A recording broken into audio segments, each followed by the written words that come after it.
Undeterred about the conflict in Iran. Now, I understand. It puts a stall in the market. It absolutely does when we hear war. It's just, it is what it is, right? Is it a good thing or bad thing? I'm not here to judge that. I'm not here to debate or discuss any political points of view of what's going on. This is a purely economic one. Let's talk about this. Iran conflict stalls big purchases like homes and cars for 1 in 4 Americans, but most are undeterred. Now let's talk about why. There's always going to be a fear in the market, enough to put a hiccup in the market. 25%. That's a pretty huge thing in the market, especially when we're talking about hundreds of homes in one specific area like the county of Santa Clara or nationwide. Why? Fear. Fear drives everything. It drives the stock market. It drives your insurance purchases. It drives everything. Fear. Fear of missing out, fear of loss, fear of everything. That's why we have insurance, right? It's totally, absolutely normal to feel this. If you think about it, a hiccup like this is a great time to take advantage of the market. Last couple of weeks, we saw the market kind of slow down just because of what's going on and outside of the world. It just is what it is, right? House Hunter is pausing plans due to uneasiness about tensions in the Middle East. Here's what's really bothering Americans: the tariffs and the fear of job loss. And it says it's somewhere around here. I read it here. But if you want to look at this article, the link is in my blog. All right. California has 15 of the 25 priciest places to live in the United States. It's crazy, right? I clicked on this and we're going to go into it a bit. But it's not a surprise, rather a stark reminder that the state's biggest economic challenge is the cost of living. Everything is expensive. Insurance, a lot of places in California, you can't afford the insurance because you have to have the California FAIR plan, which is the fire plan. Cost of gas is more expensive. Cost of your living is more expensive. It's the most expensive taxed state in the union, right? But still, people still want to live here. We're going to see things change, abundantly change, right? California, by far, next to Hawaii, is one of the most expensive price parities compared to Tennessee and Nevada and the Carolinas, Arkansas, Mississippi. Who wants to live there? I get it. I understand. Mississippi is a fun place to live or visit, but would you really, what economic value do I perceive to live there? Or am I just going to live there poorly? So maybe somewhere in the middle, like Ohio or Indiana, Tennessee. A lot of people are moving to Tennessee because it's there's no income tax. My parents lived there for 7 years, and then I moved them to Nevada next to my sister because my sister's there full time because they're aging. I want to make sure that they're taken care of. So just something to take note is California's got weather, but they also have everything else that costs more, a lot more. Like I think last time I was in Nevada, I paid around $3 a gallon for gas, and here I'm paying close to $5. Talking about moving parents into adult care situations, we have our parents in an adult 55 and over community, and the reason why we put them there is so that they can be communal. They're still semi-active. We need to get them more active, right? So we got them a golf cart so they can go to the clubhouse. We call it the country club, but it's really a clubhouse. And they can have dinner there with their friends, meet friends, and play mahjong and bingo or whatever. And it allows them to do that. We moved them. We relied heavily on the real estate agent in Tennessee to take care of that. A lot of the heavy moving, a lot of the heavy lifting. And that's what we do here in California for you. If you need to move your parents into an adult community or a memory care facility or anything in between, let me know because I can help guide you with that. Here's my listing. We talked about it all last week. It's gotten crazy amount of views, like almost 40,000 views. It looks like we have an offer coming in. So I wanted to go here and talk about the marketing that we do.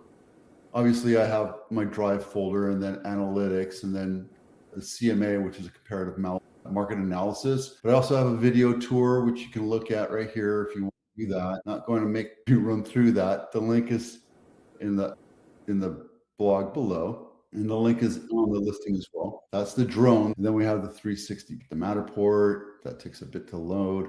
You get the whole Matterport thing, right? And then you have your website. And then obviously you have access to all the photos right here.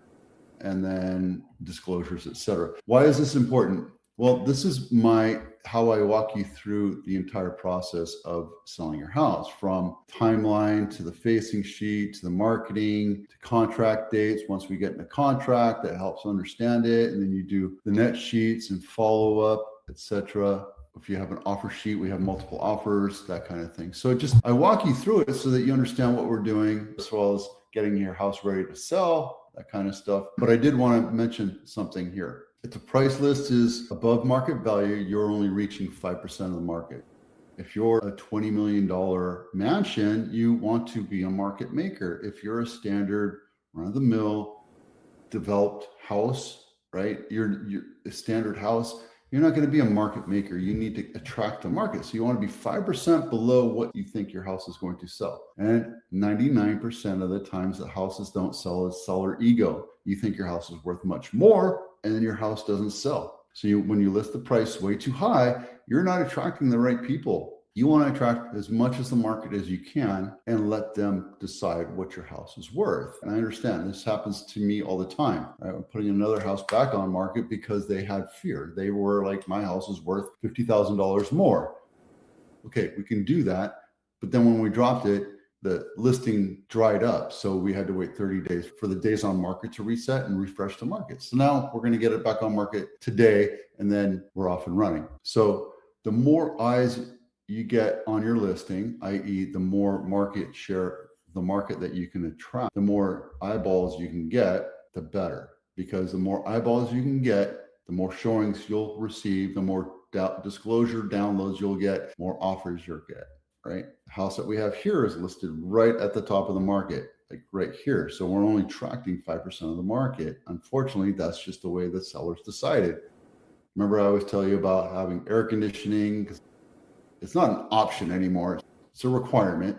If you can't have your house with air conditioning, your house is going to sit by the wayside. If your house is not updated, your house continues to go lower and lower and lower, because people see not your house and everything else in that 1 mile radius. They see everything in that county that they're looking at, or 5 or 6 different areas that they're looking at.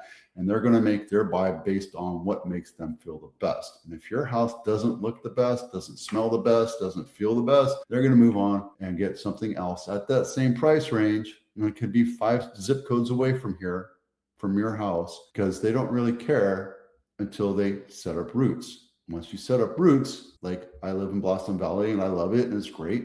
I have roots here. I've raised my kids here. I've taught my kids how to live in the nature over here, and I have friends and family here, right? So my roots are here. But if you're looking to buy and you're starting a family, it doesn't really matter where you live until you sit there. And then you decide, yes, this is the place I want to raise my kids. And then you spend 20 years there, because 99% of the houses that don't sell are due to high prices.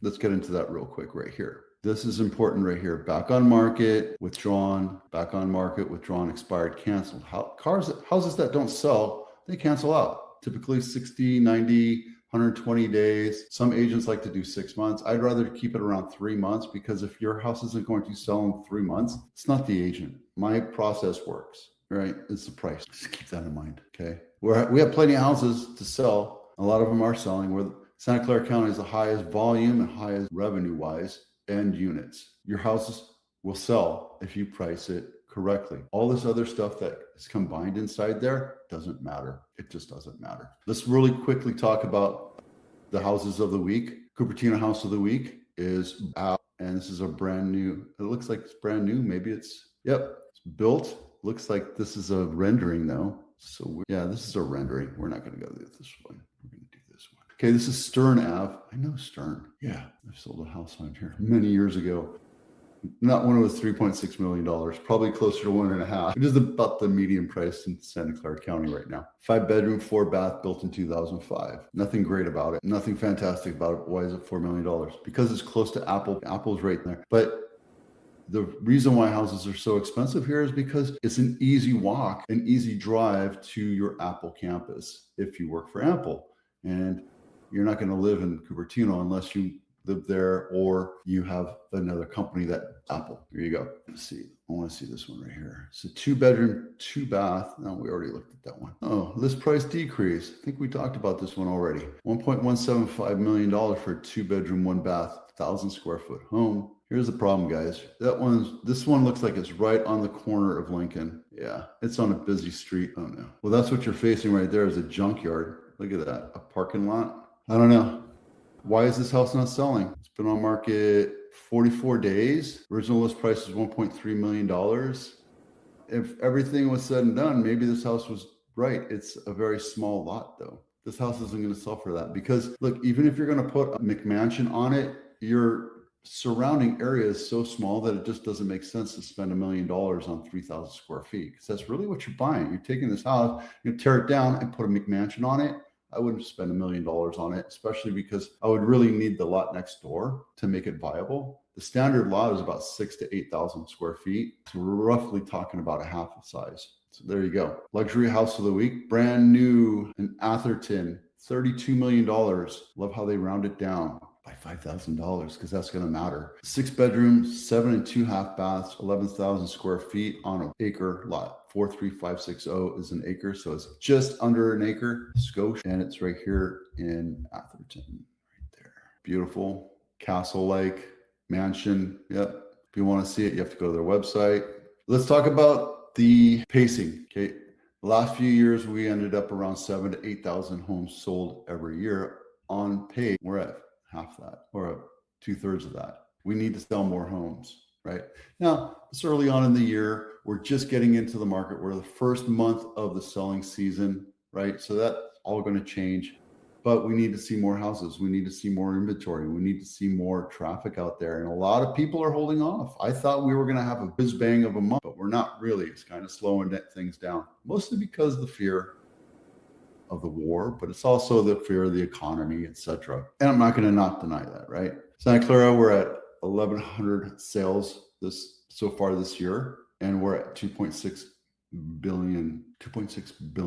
San Mateo is 1.4, and they've only sold half of that. So if you think about it, it's way more expensive, right? $2.4 million is the average price home in Santa Clara County. It's crazy. It's $2 million, 2.1 in San Mateo to $2 million is a median priced home in Santa Clara County. And we're still selling homes for about 5% over list price on average, if it's priced right.